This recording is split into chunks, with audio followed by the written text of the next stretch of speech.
তিনজন আপনি তেলাওয়াত করবেন।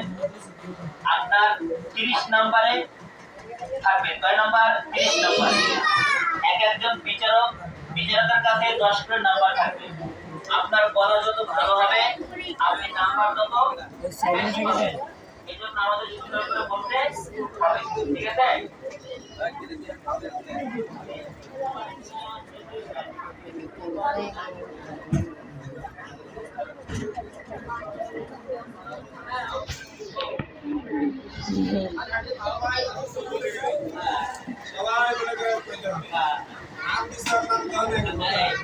নাম দিয়ে তখন আগে দিয়ে দেবেন।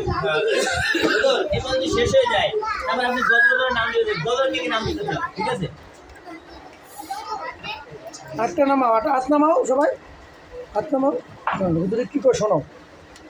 দেখো আমি তো কথা মনে করে হাসি জি না, আসবো না। এক জায়গায় পাঠান বড় গুরু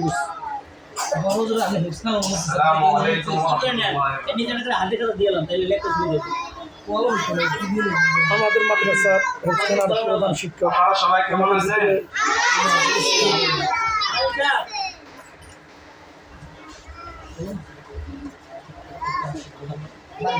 সবাই যাদের জায়গায় গুছ করে বসে সুন্দর বসে।